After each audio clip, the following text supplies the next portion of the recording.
안녕하십니까. 강다혜입니다. 신동아 방송 뉴스를 시작하겠습니다.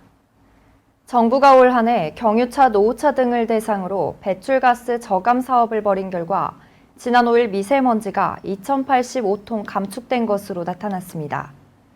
환경부는 6일 강원도 홍천에서 운행차 배출가스 저감 사업 발전 방향 모색을 위한 토론회를 열어 올해 배출가스 저감 사업 추진 실적을 공개하고 내년 사업 계획도 논의했습니다. 토론회에서는 2018 배출가스 저감 사업 추진 실적 및 2019년 추진 방향과 운행 경유차 등 저감 사업의 중장기 추진 방안, 건설기계 엔진 교체 기술 및 교체 현황 등의 주제 발표가 진행되고 이어서 저감 사업 발전 방향에 대해 논의합니다. 올해 환경부는 오염물질 배출이 많은 노후 차량 총 13만 368대를 대상으로 저감장치 부착 16,845대, 엔진 개조 220대, 조기 폐차 11만 411대 등 저감 조치를 완료했습니다. 이를 통해 감축된 미세먼지 2085톤은 연간 경유자동차에서 배출되는 미세먼지의 6.2%에 달합니다. 환경부는 내년부터 대기오염물질 배출이 많은 노후 중대형차의 조기 폐차 지원을 강화하고 노후 중대형차의 소유자가 차량을 폐차한 후 신차를 구매할 경우 지급되는 조기 폐차 보조금을 3배 이상 인상할 계획입니다.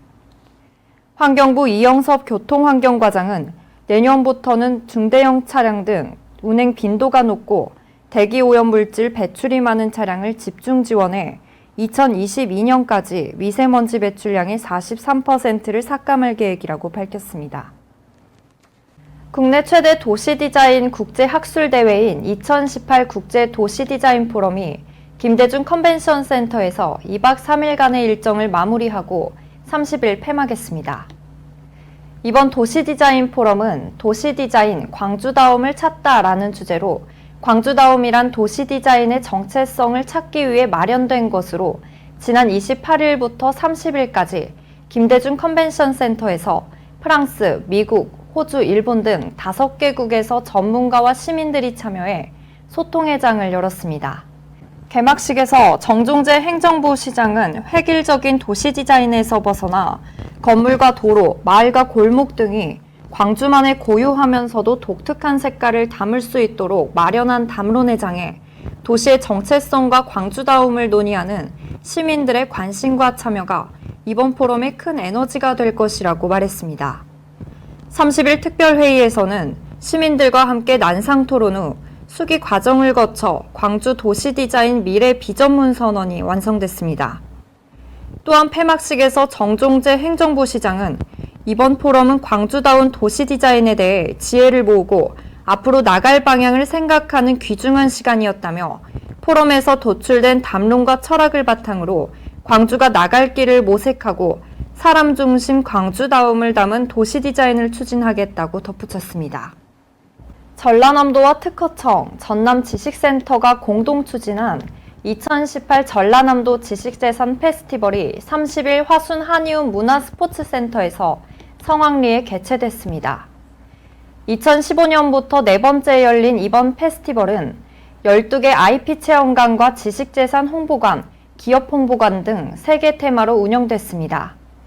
이번 행사는 전남도와 특허청, 한국발명진흥회, 전남지식재산센터를 비롯해 14개 기관이 공동으로 주관하며 지식재산 기반의 창업과 기업 성장 우수 사례, 특허기술 제품이 전시되고 전남 지역의 우수 IP 및 R&D 기업과 사회적 기업 등 26개사가 참여하는 채용 행사가 열렸습니다.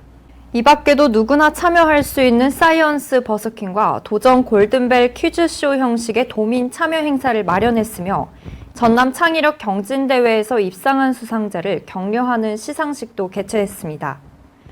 특히 지식재산 골든벨, 사이언스 버스킹, VR 체험관, 3D 프린터, 로봇 거미축구 등 12개 체험 행사가 진행돼 초중고 대학생 등 관람객들에게 큰 호응을 얻었습니다.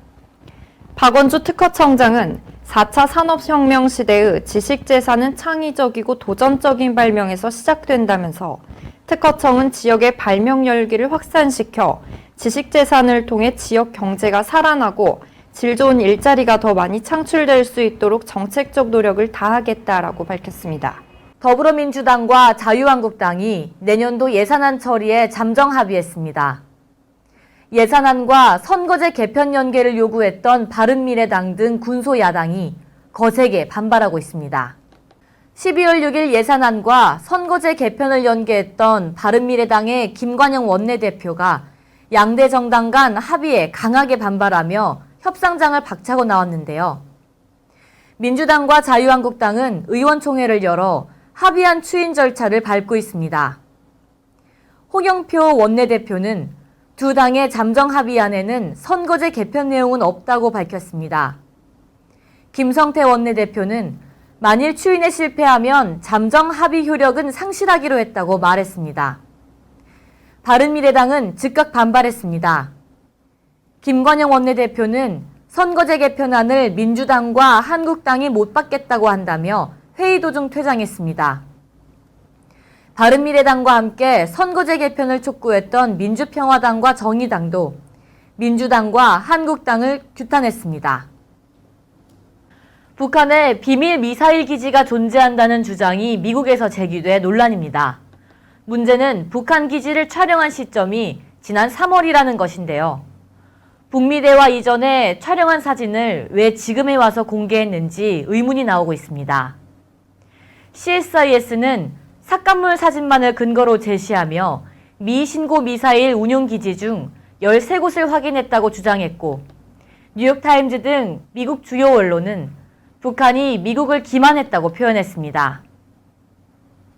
하지만 6월 북미 정상회담 이전, 그러니까 북미 대화가 없었던 상황을 근거 삼아 북한이 지금 속임수를 써서 비핵화 약속을 지키지 않고 있다는 식의 주장은 분명 무리가 있습니다.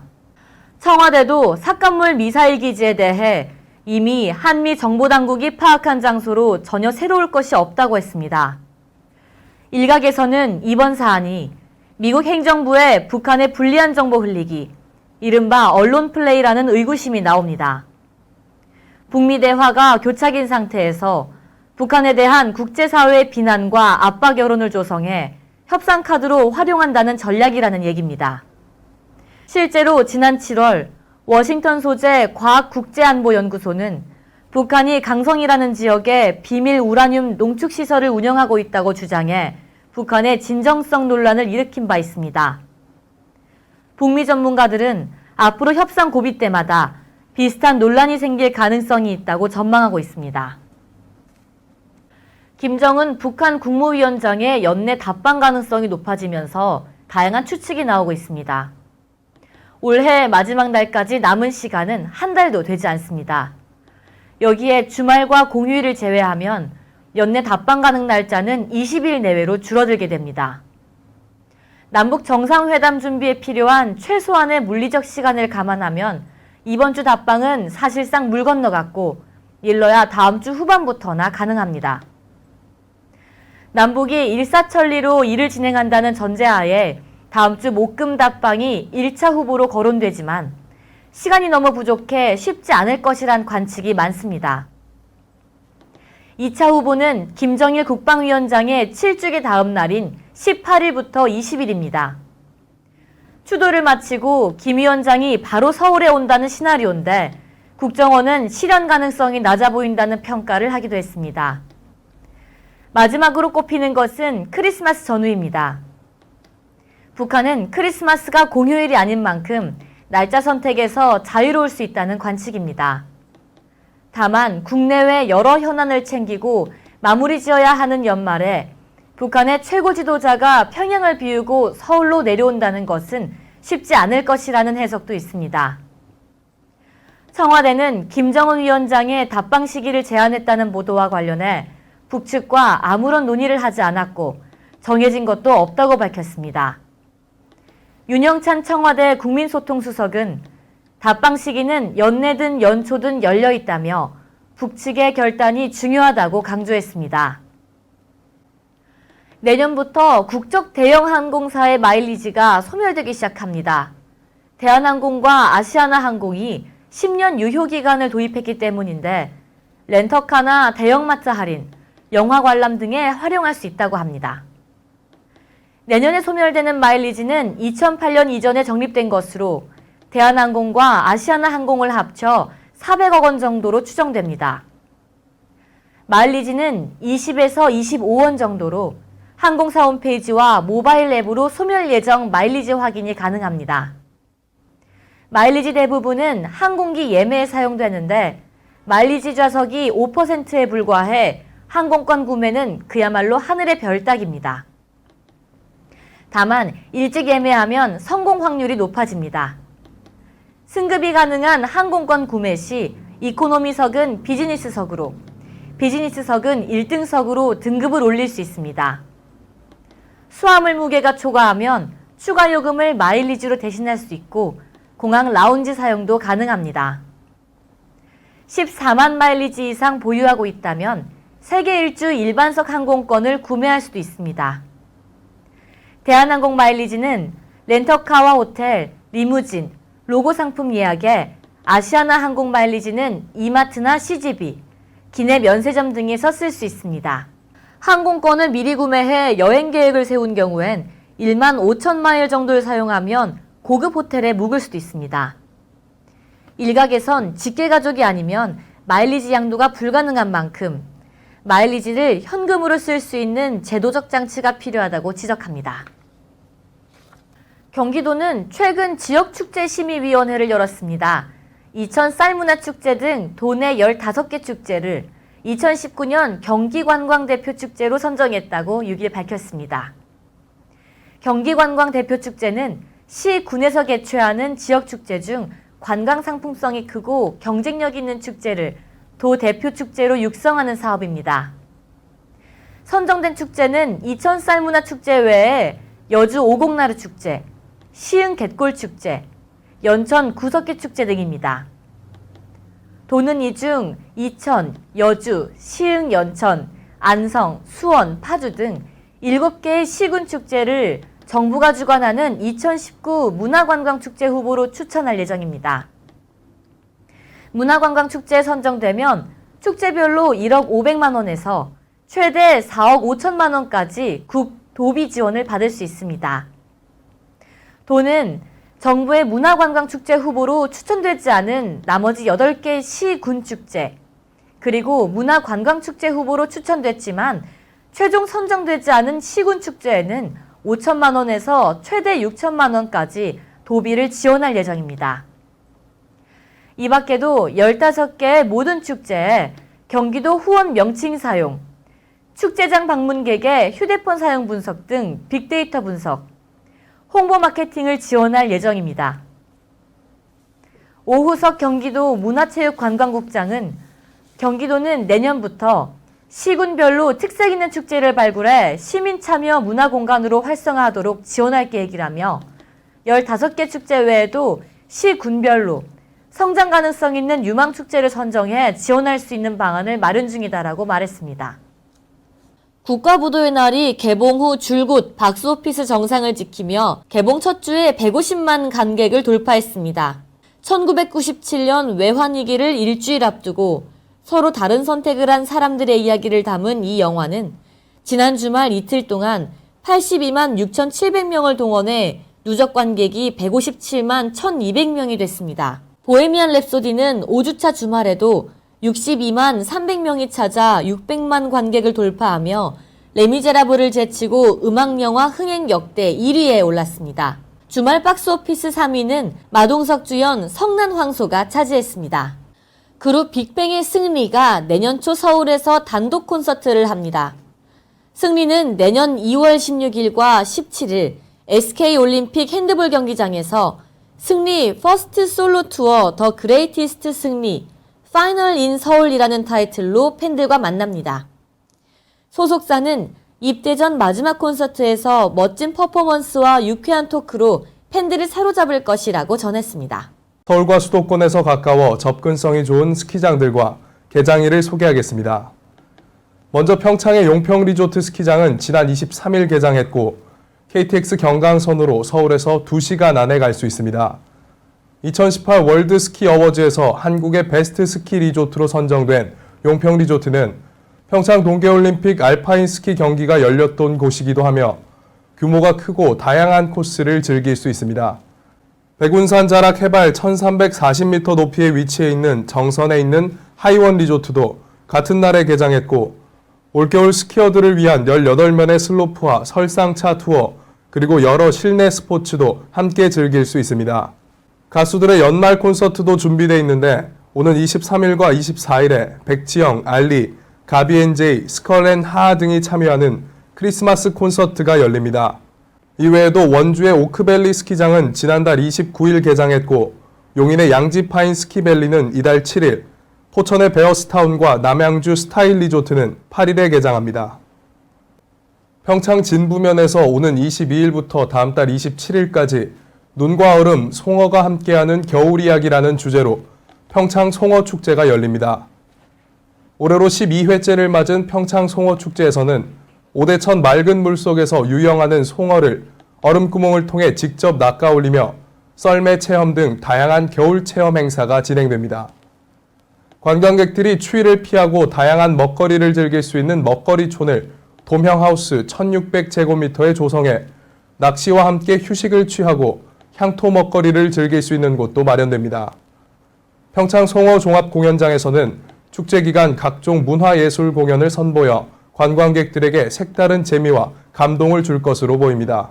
한왕기 평창군수는 올림픽 개최도시 평창에서 펼쳐지는 평창 송어축제가 민의 주도와 관의 협력으로 잘 준비되고 있다며 축제장 구석구석을 살피고 점검해 방문객들이 평창의 겨울을 마음껏 즐길 수 있도록 최선을 다하겠다고 말했습니다.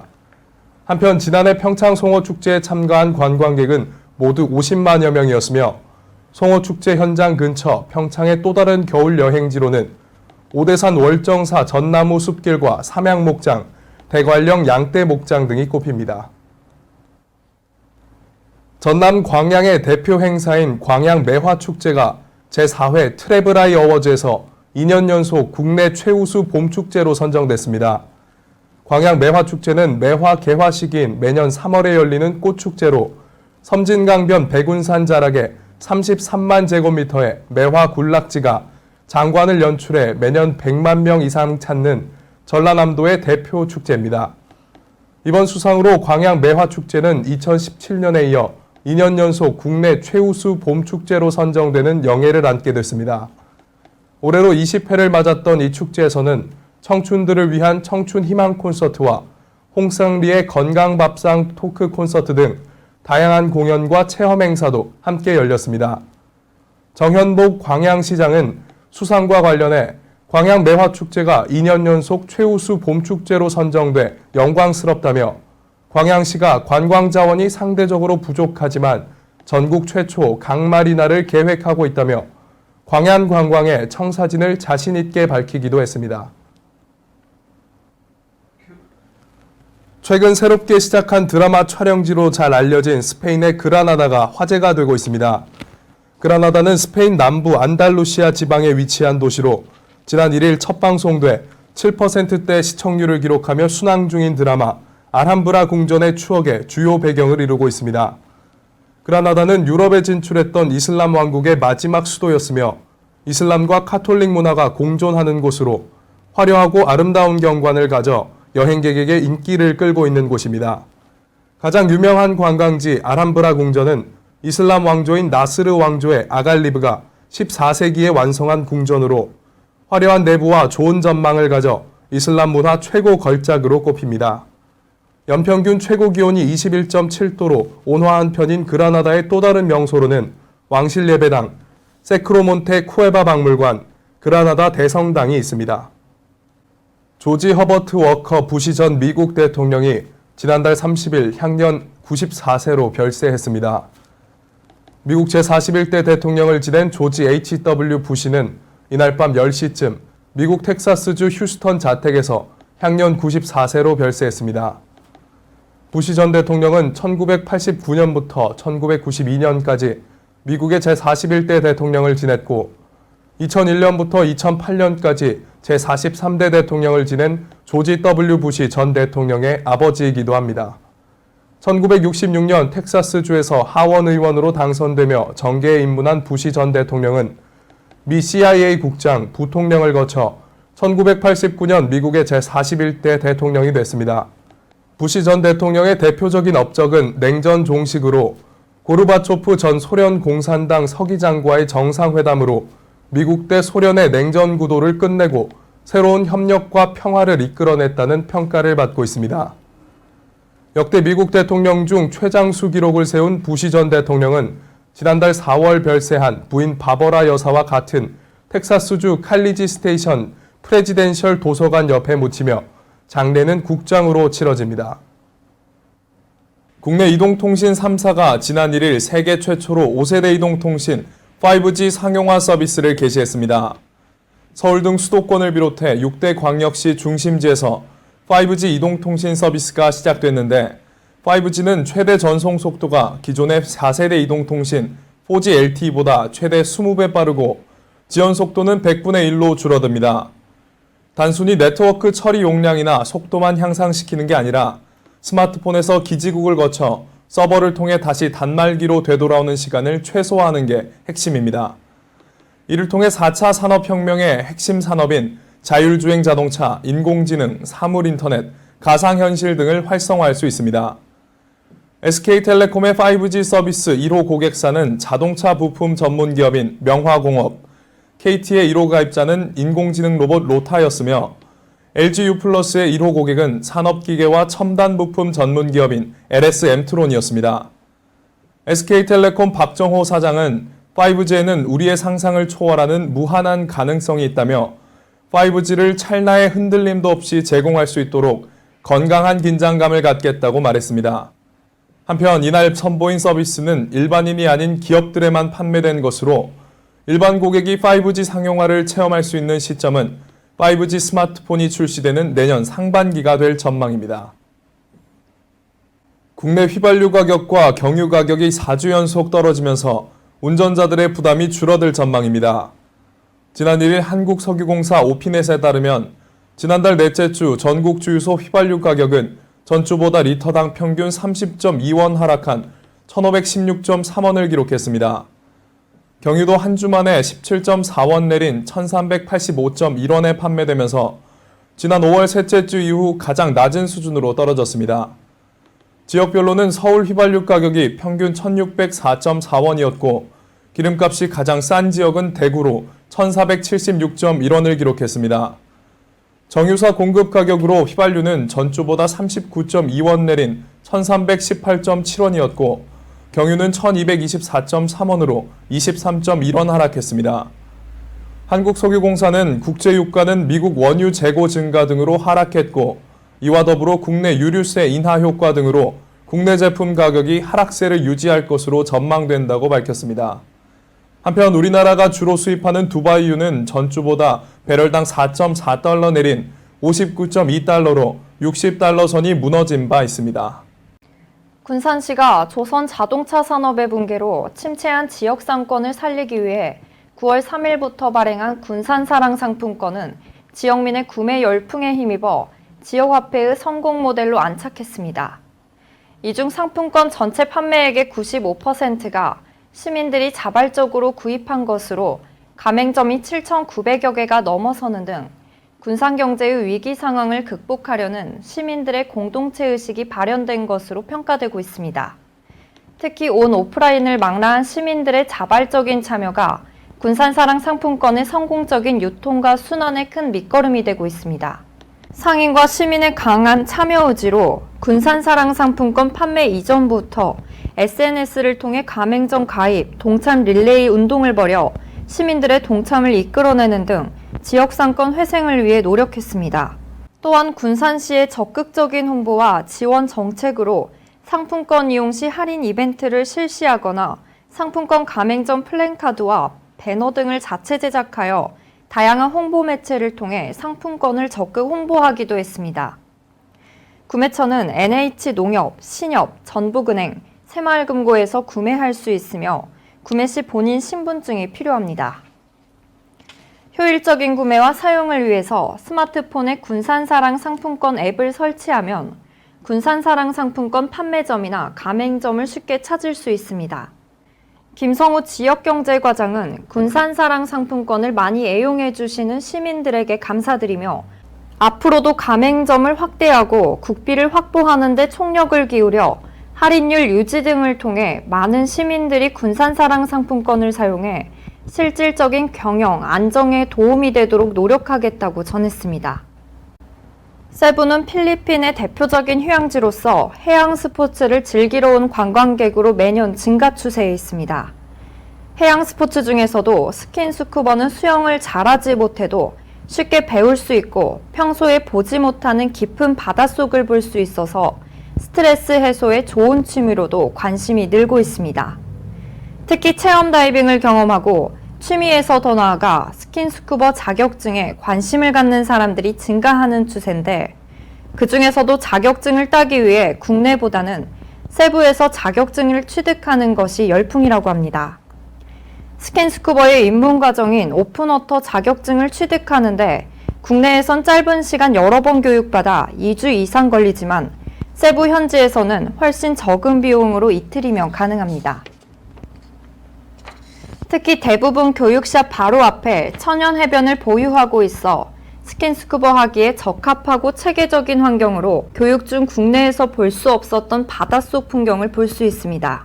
이로 인해 한국인들이 세부에서의 스킨스쿠버 자격증 코스를 많이 찾음으로써 세부 현지에서의 한국 다이빙샵 또한 점점 더 늘고 있으며 국내 스킨스쿠버 자격증 보유자 또한 늘고 있습니다.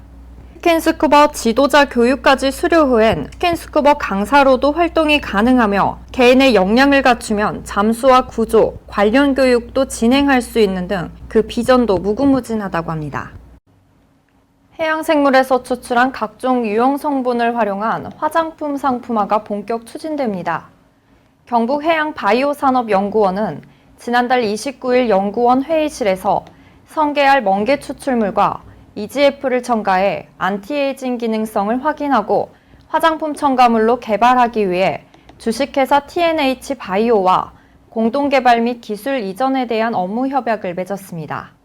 현재 육상생물을 이용한 유용자원 개발은 상당히 진척을 이루고 있으나 연구재료의 한계점에 도달하고 있으며 이에 대체 자원으로 다양한 생리활성 물질들의 보고인 해양생물 유용자원의 개발이 주목받고 있습니다. 지난 2007년 설립된 경북해양바이오산업연구원은 그동안 무궁무진한 해양생물 자원에서 유용한 물질을 발굴하고 추출하는 기술을 개발하고 제품화하는 연구를 끊임없이 수행해왔습니다.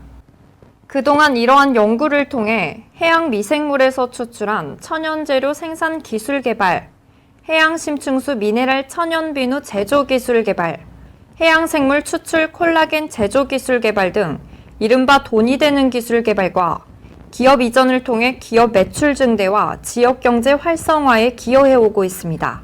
이번 MOU 체결은 바다에서 흔히 볼 수 있는 해양생물에서 고기능과 고부가 가치 물질을 추출해 일상생활에 활용 가능한 제품을 제조하는 미래 지향형 산업의 발전을 기대할 수 있는 동시에 기업의 성장과 해양 생태계를 파괴하는 해적생물의 개체수 저감까지 기대할 수 있는 일석삼조의 효과를 거둘 수 있는 것으로 전망됩니다. 김태형 경북해양바이오 산업연구원장은 이번 MOU 체결을 통해 다양한 연구 방법 모색으로 해양생물 유래 유용물질을 사업화하는 게 좋은 사례가 되어 기술 개발을 위한 모델로 발전시키는 계기가 되기를 바라며 앞으로 연구에 더욱 매진해 지역 발전에 최선을 다하겠다고 밝혔습니다. 지금까지 시청해주신 시청자 여러분 고맙습니다.